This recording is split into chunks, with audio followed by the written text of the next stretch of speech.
today, man, I really am honored to be here because what I want to talk to you about today is I'm so passionate about.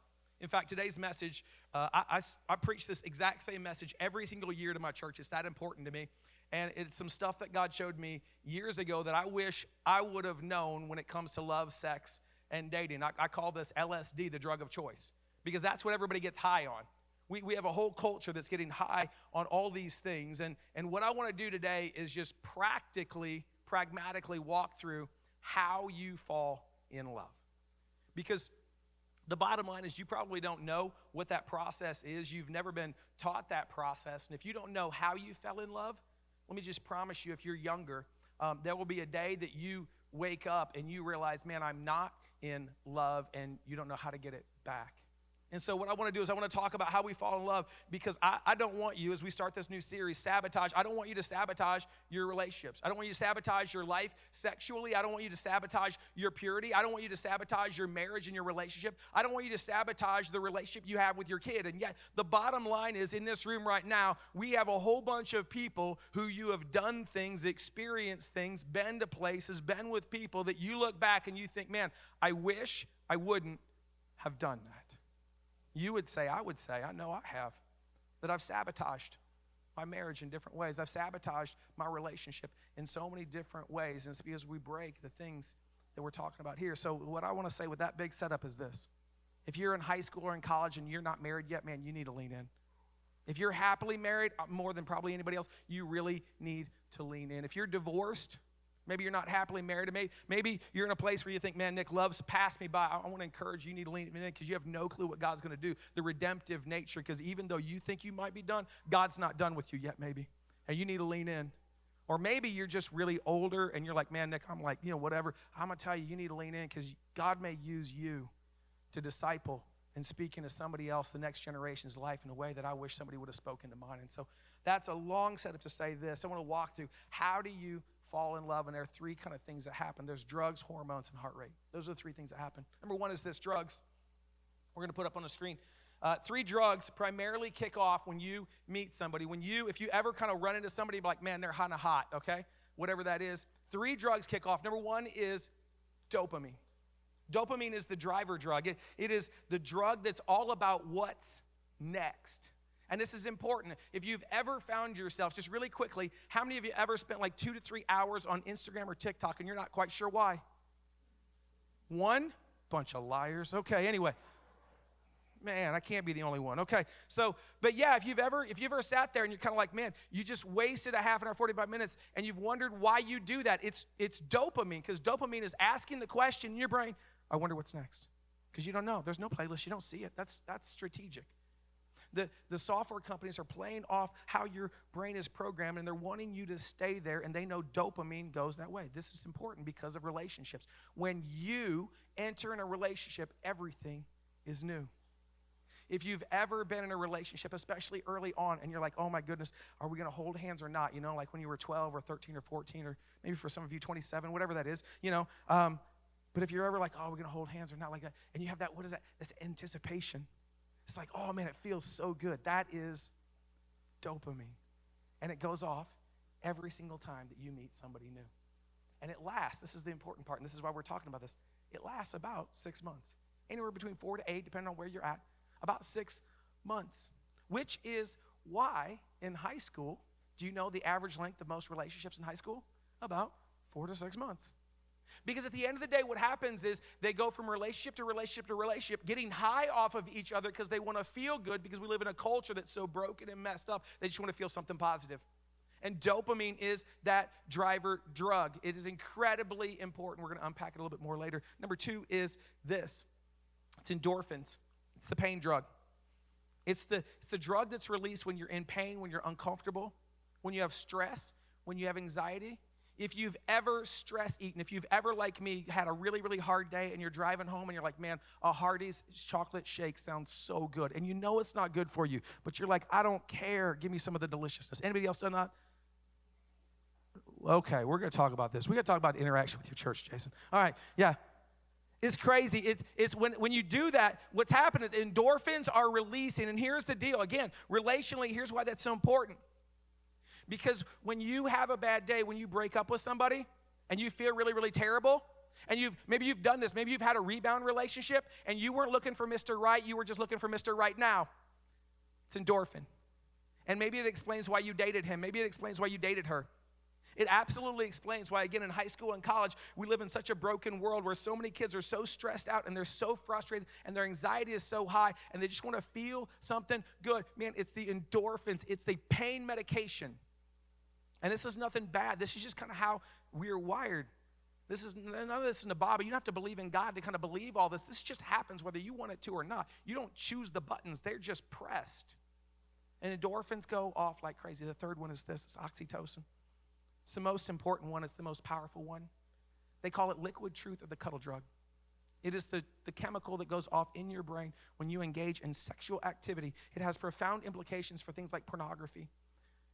What happens is this, though. It also is released, just to give you kind of the strength, the scope of how powerful it is. This is also the drug that's released when a woman has a baby. I have 5 kids, and I got to tell you, every single time was incredibly traumatic for me, okay? I don't, you husbands, it's so bad for you guys. I'm praying for you all. You know, my wife hates that joke, but I'm serious. Like, it was terrible. And the bottom line is this. What happens is this, and if you've had kids, you know this. Like, right, like, it is the grossest experience you'll ever walk through. They're like, it's beautiful. No, it's not, okay? There's blood, guts. It's nasty. It's terrible, okay? So, like, but what happens is the baby comes out. They wipe it all off. They clean it all up. They put it on the mom's chest, and she says the most peculiar thing. She's like, it's worth it. And I'm like, are you sure? Because there's still part of you on the floor that they haven't put back in yet. Like, I don't think you've thought this through, babe. But it's oxytocin. It is one of the most powerful drugs that kind of hits you, and it has the power to rewrite memories, which is why women will have multiple children. Because they go through it, and it is a terrible, anybody who has any common sense is like, no. But they just go through it. Why? It is so important in our relationships, though, because it also kicks off when we engage in sexual activities. Because it bonds. It connects you to whatever you're looking at, whether it's an object or a human being. This is why if you're married and you have quit having sex, it is only a matter of time before you wake up one day and you go, I'm not connected to that person anymore. Oxytocin. It's so incredibly powerful. And it goes off every single time for about 6 to 8 months. That's the first thing, the drugs. The second thing, though, is hormones. And hormones are incredibly important. And what happens is not what you would expect. So every time a guy meets a girl that he starts to like, his not testosterone, his estrogen level goes through the roof, okay? Like, he will just talk and talk and talk and talk and talk and talk and talk. And you will believe, you're like, man, he is such a good listener. I found the one. He is amazing. He just listens and we talk and we talk. My husband doesn't listen to me. My husband doesn't talk to me. He talks. He's a big girl, okay? Like, you just need to know that. He's a big girl. And the bottom line is this. He will do things. He will go to the mall with you, and he will carry your purse, and he will let you paint his fingernails, and he will do that for the first part of the marriage, the first part of the relationship. And you will think, man, I found this amazing guy. No, he's a big girl. He's just high. And it's a matter of time. It's a matter of time before he goes back to who he is. And again, if you don't understand this, if you don't understand biologically, biochemically, why these things happen, you will be fooled into leaving what is good for what is fake. The same thing happens with women, though. I'd love to say it was just a male problem, but it's not. Ladies, your estrogen level doesn't go through the roof. No. Your testosterone level goes through the roof.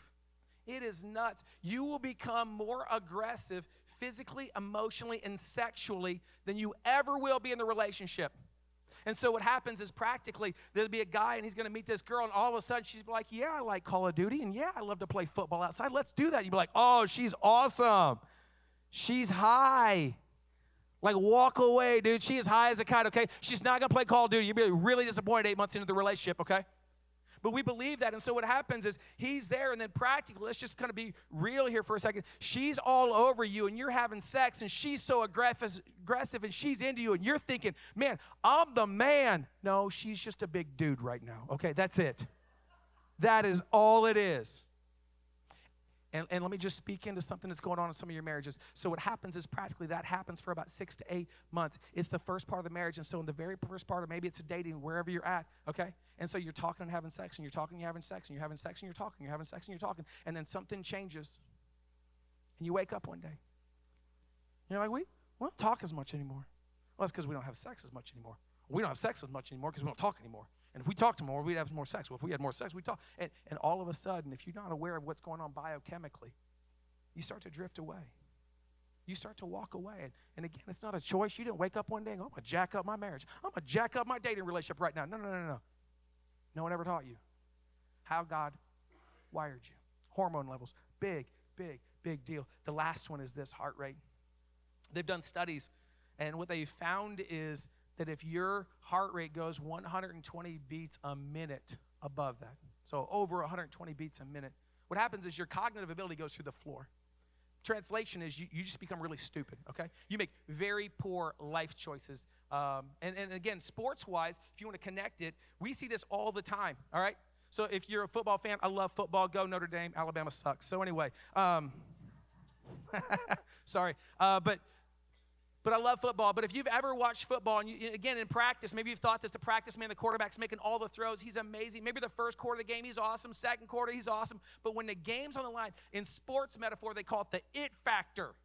Man, he's got it. What they're talking about is heart rate.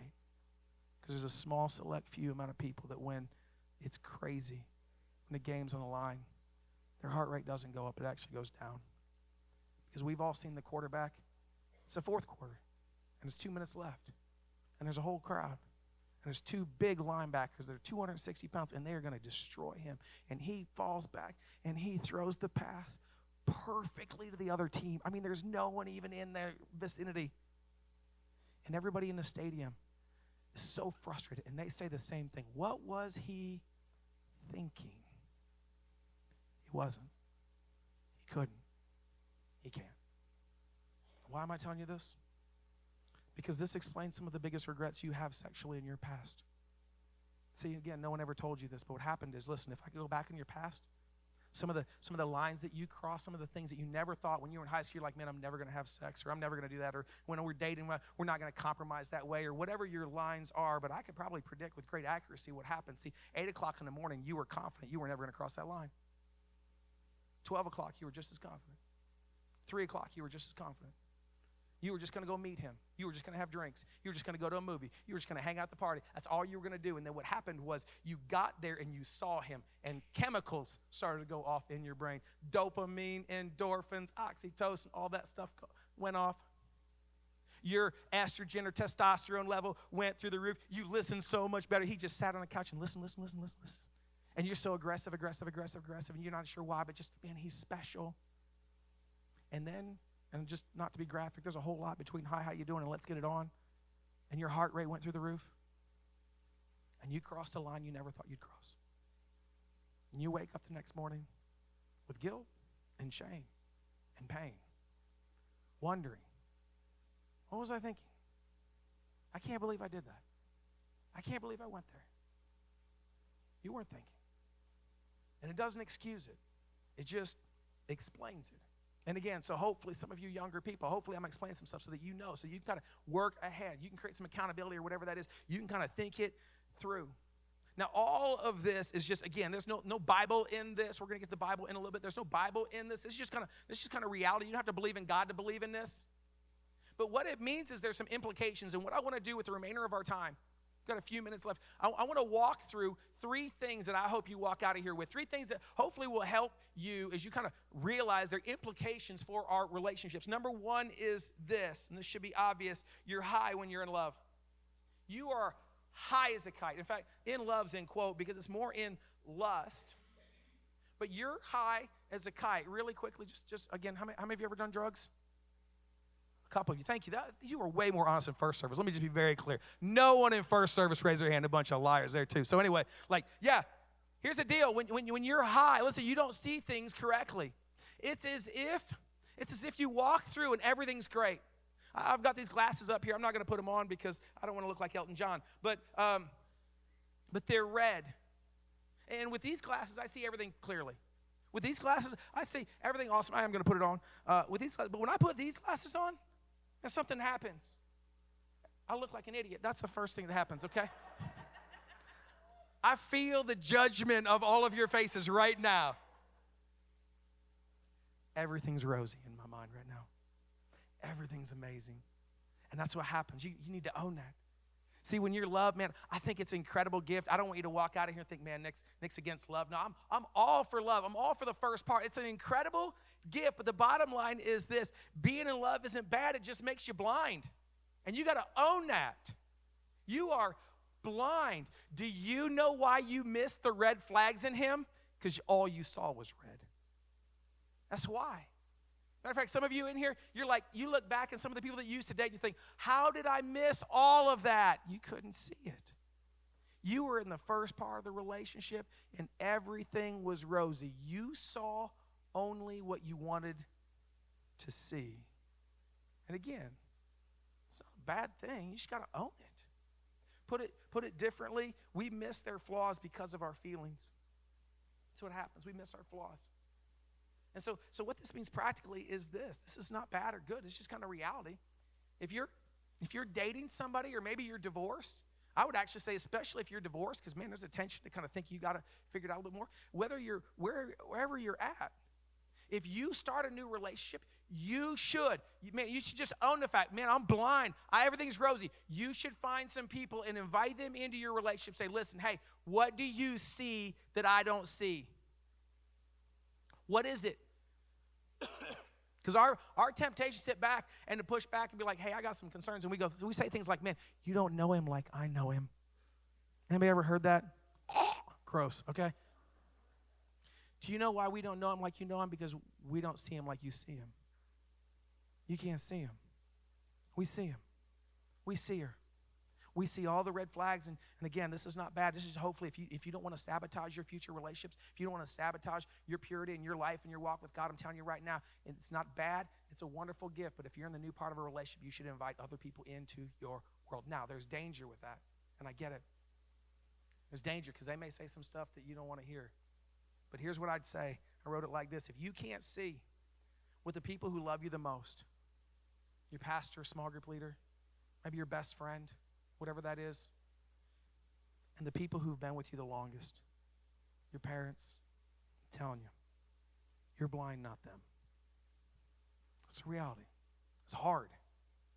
But if you don't want to sabotage your life, we're starting a series, Sabotage. If you want to have a successful marriage and successful relationships, listen, you just need to own the first part of your relationship. You're blind, not them. It's not bad. You're just blind. That's the first one. Number two is this. Man, this is going to be the tough one. They're new, not special. I'm about to make some people mad here, okay? So I just need you to kind of just hold it in for a second. All right, so here's the deal. Listen, Disney lied to you, okay? I know people love Disney. Be like, wait a minute. No, they lied to you, all right? Disney has this whole deal like you just got to find the one. Oh, I think he's the one. Oh, I think she's the one. Gross. No, they're not, okay? Like, it's just, because here's the deal. You ever watch Disney? It's the craziest thing. They show you right up to the when they get married, and then they're like, then they live happily ever after. I think they might have skipped the hardest part, okay? Like, it is easy to fall in love. It's incredibly hard to stay there. But what happens is this. We sit back, and again, we kind of fall out of love sometimes. I don't care who you are. If you've been married more than a year or 2 years or whatever, listen, can we just be very practical and honest? You will wake up one day, look at your spouse and go, crap. I said, my wife's right there. I adore her. She is my world, okay? Like, listen, I say all that very respectfully, but I don't care who you are. There's going to be days you're going to wake up and not like the person at all, even a little bit. And if you think your marriage is about finding the one, and it's based off your feelings, what will happen is your feelings will go away, and you will think it's about them, not about you. You will think about it's about what they did, not what you haven't done, and you'll go searching for somebody else. And here's the kicker, and this is the dangerous part. And you will find somebody else, and the emotions and chemical cocktail will go off, and you'll start to think, oh, I found the one. She thinks I'm funny. He listens to me. They get me. My spouse doesn't get me. Maybe very, very transparent and very, very just obvious with you. They've done studies on this. Again, this is where I'm going to push some of you a little bit and just make you uncomfortable. There's no such thing as the one. In fact, the reality is this. You are physically, emotionally, and spiritually compatible with millions of people. Meaning, there are people that are better than not, but you can have a happy, successful, faithful walk with God with millions of people. And what culture says is, man, you are one in a million. The bottom line is this. If you are married to somebody, they are one of a million. Side note, guys, do not say that. That's a terrible pickup line, by the way, okay? Don't look at your wife tonight and be like, hey, baby, I want you to know I learned in church today you are one of a million women I could be happy with. That is a great way to get decked, all right? But here's the deal. If you don't believe that, listen, if you don't know that, you will look for somebody else to fill a hole in your heart that only Christ can. You will look for somebody else to make you happy when only God can. And you will look for somebody else to fill you up in a way that only Christ can. And so the bottom line is when you start to acknowledge that, man, they're just new, whoever that is, because I believe, man, there's people in here. Maybe you're watching online or whatever that is. And you're about to make a very, very short-sighted, poor decision. Because you're in a marriage and it's loveless and it's unhappy and you're not where you thought you would be right now. But you've got somebody else and you think they might be it. You're going to walk away from everything. You're going to sabotage your marriage. You're going to sabotage your relationship with your kids. You're going to sabotage your finances. All because you don't know how you fell in love. And you're confused about that. And you think somehow they're special. I got on my notes here. Do you know what works? Marriages that work. It's not deep, but it's true. If you want a marriage that works, work at it. There are days, again, just very practically, that I do not feel affections towards my wife, and it is always her fault. Okay, it's never my fault. I'm just kidding. No, it's almost always my fault.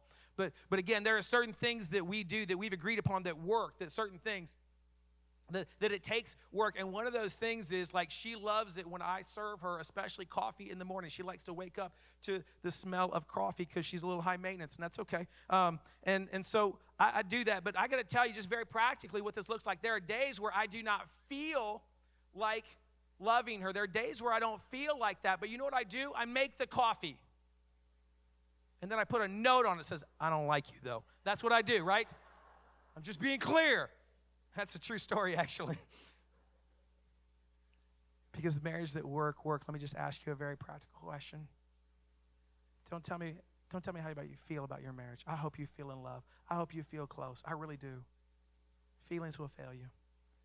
Are you working on your marriage? Like, are you working on it?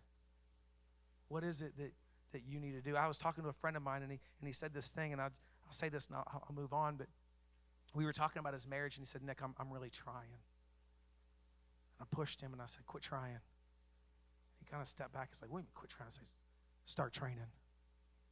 See, when you try, it sets you up for failure. When you try, what happens is you try it, and then when it doesn't work out, you just kind of quit. But when you train, you show up every day whether you feel like it or not. You show up every day whether yesterday was a failure or not. You show up every single day, and you start to train.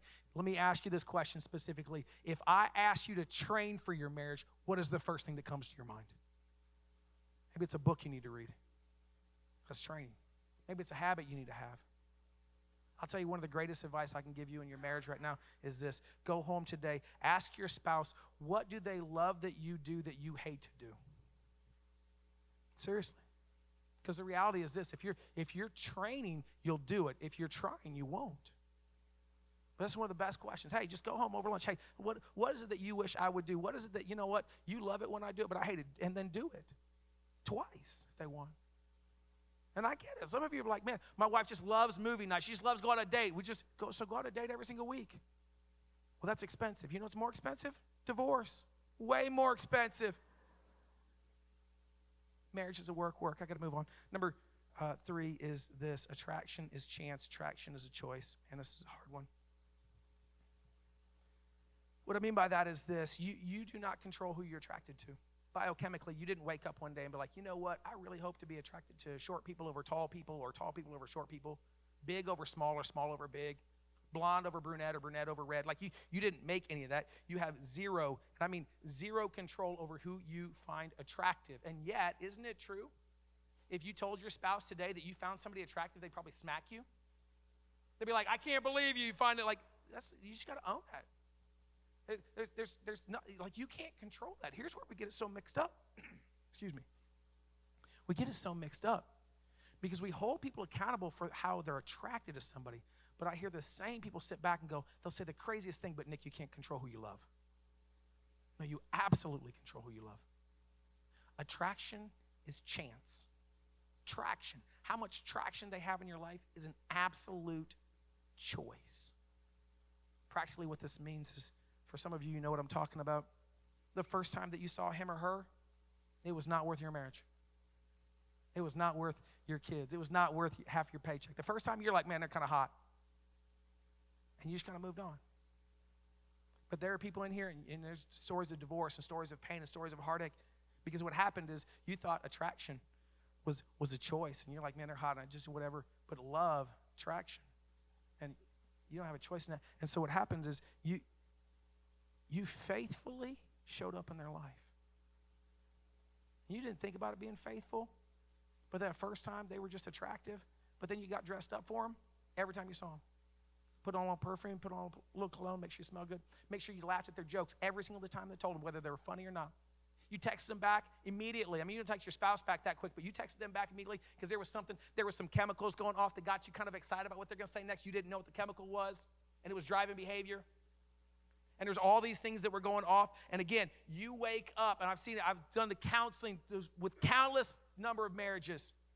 Well, they'll say, Nick, I don't know what happened. I just don't love them anymore. I love this person right here. I'm telling you right now, it's this right here. They made a choice. They were faithful to communicate, to show up, to laugh, to mentally go places they shouldn't. They were faithfully willing to do that way before they were unfaithful to their spouse. I say it like this. You were unfaithful way before you're ever unfaithful. Because how much traction, whether you love somebody or not, that's a choice. In fact, put it plainly, I put in here, feelings follow faithfulness every time. If you get anything out of today, listen, that's probably the biggest thing. Your feelings follow faithfulness. This is why I'm telling you, if you're here today and you're in a loveless marriage, I want you to walk out with incredible hope. If you're here today and you just feel like, Nick, you understand, it's all mess, I want you to walk out of here with such hope, because here's the deal. Feelings always, always, always follow faithfulness. Every single time. It's why marriages that work. It's why I make coffee in the morning, because I know I don't feel that way, but feelings follow faithfulness. Every single time. And if you are faithful in what you do with them, eventually, not immediately, it's a while, eventually the feelings come up. I have here, and this is part, it's going to maybe push some of you. If you're here today and you're not in love with your spouse, it says more about what you haven't done than what they have.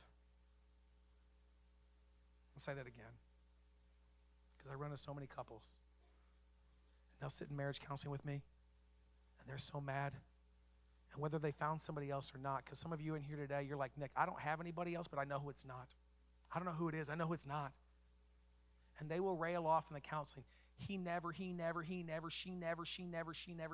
she does. And it's all about the other person.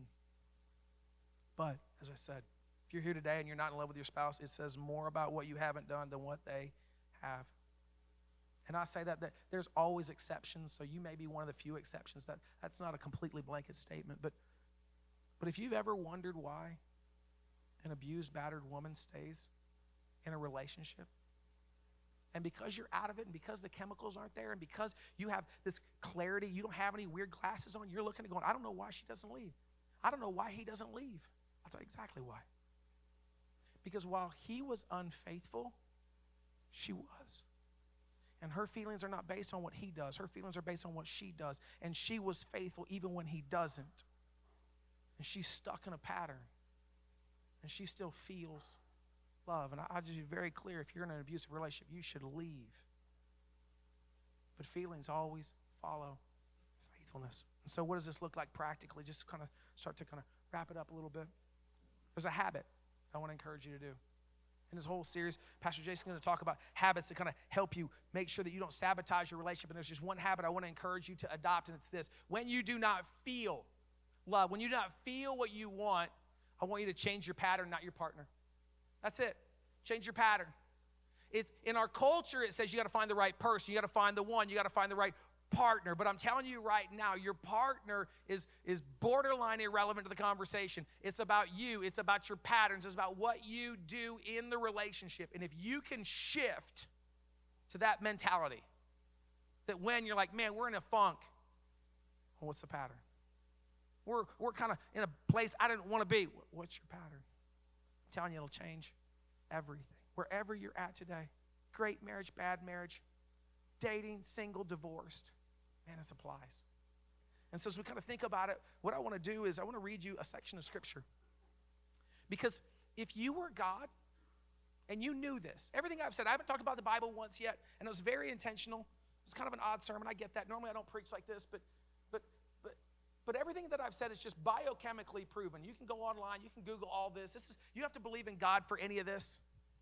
But if you were God and you made people that way, if you designed them, I don't think God's up there going, oh, shoot, I don't know what's going on down there. Like if you designed that whole thing, if you knew that they would confuse lust and love, that they would be tempted to believe in Disney over the Bible and your word, what would you write?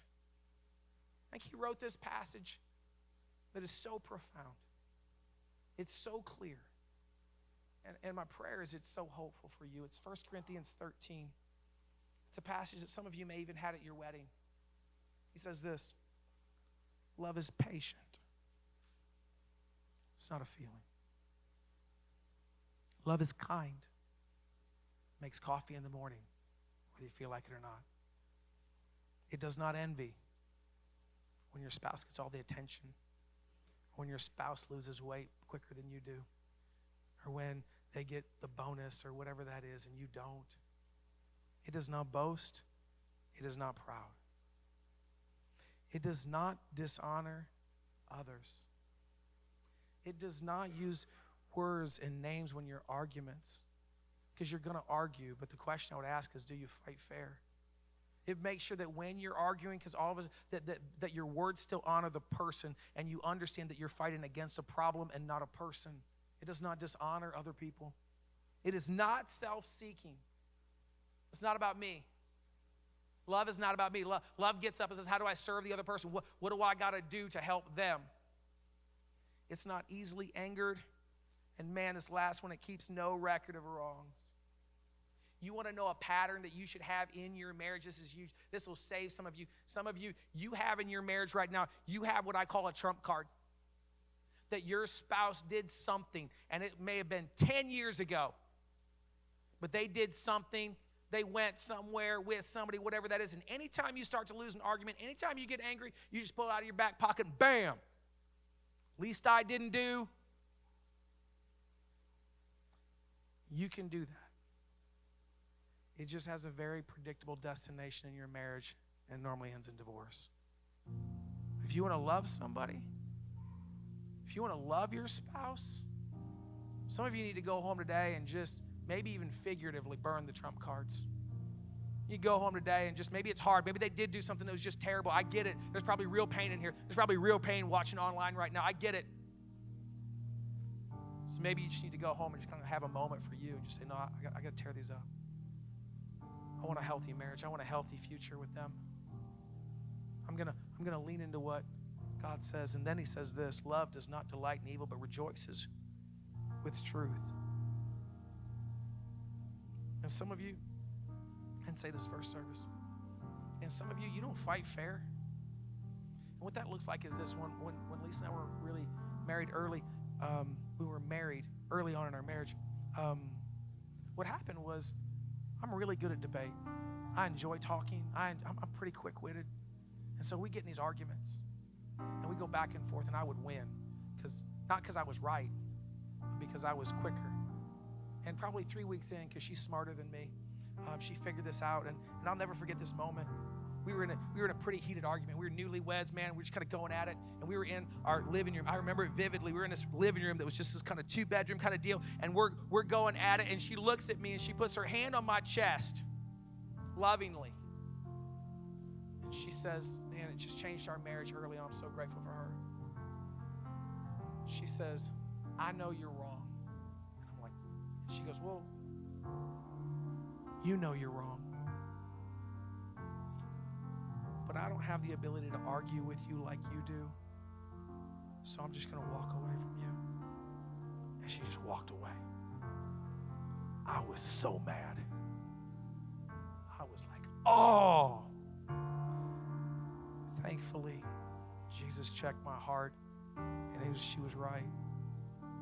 About 3 minutes into that argument, I knew I was wrong. I just wanted to win. I knew I was messed up. Well, Paul writes here, he says, listen, it rejoices in truth.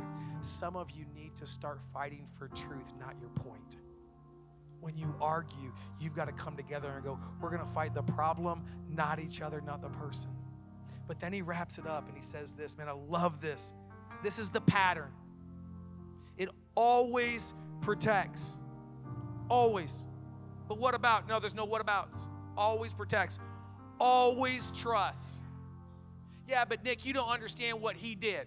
How can I trust him ever again? I mean, how can I trust her ever again? If you just, listen, you don't understand what he did, she did. And I would sit back and I would validate that and go, I don't understand what they did, but God does. And he's the one that wrote it. He's the one that's looking at you maybe today. And say, you need to trust again. You need to lean into him again. You need to lean into her again. You need to let that past go. You need to move into it, because love's not a feeling. It's not emotional. Your feelings will follow your faithfulness, but you need to be faithful first and start to faithfully trust them. Quit checking everything. Quit following up. Quit bringing up the past. It always hopes. It always perseveres. You know why he writes perseveres? This marriage is hard. Relationships are hard. It's two broken people. It's two sinful people who decide to live the rest of their lives together in community, who decide, you know what, we think we're better together than apart. But if you believe the Disney version, if you believe the chemical cocktail version of the high and the emotions, that, man, you're going to get married and it's going to be incredible and we're just going to love each other and it's going to be awesome. It's going to be just nothing but talking and sex and talking and sex and talking. Like, you're going to wake up one day. You're not going to feel it. It's going to be really, really hard, and you're going to be tempted to leave. But Paul writes this. He says, no, you understand. Love perseveres. He wrote that because there are going to be moments where you're going to have to persevere, where you're not going to feel like it, where you're not going to like it, where you're not going to like them even. And yet you've got to be faithful and serve them. And then he wraps it up with this. It's the most important 3 words of the whole message. Love never fails. Never. That's powerful. Some of you here today, you don't see how it could get better. You don't see what God could do. You don't see him changing. You don't see her changing. You feel so hopeless. You feel so rejected. You feel so hurt by what's happened. I get it. I've sat in those rooms. I've sat in those counseling sessions. I get it. What I want you to know today is I have seen God take brokenness and turn it into something beautiful. I have seen God take marriages where there was no hope and give them such hope. I have seen God take 2 people who couldn't stand each other, who sat on both opposite ends. Like they walked in and put their chairs as far away in the room as they possibly could because they didn't want to be in the same proximity. And now they're good. Because love never fails. And love is not an emotion. It's a faithfulness. It's an action. Wherever you find yourself at today, when you walk out, if you can just commit to faithfulness, not feelings. If you can just give God 6 months. Say, God, I'm going to faithfully love them. I'm going to serve them. I'm going to faithfully forgive them every single time. I'm going to faithfully make sure that I don't bring up the past and I let them be free. I'm going to make sure that I faithfully get up and think of them first, and I don't boast and I don't do all these things. God, I'm going to be faithful to them. I'm telling you, just watch. Watch God work. Watch God redeem and restore something that is so broken. Because I believe it with all of my heart. Love, not lust. Love, not the chemicals. Love never fails.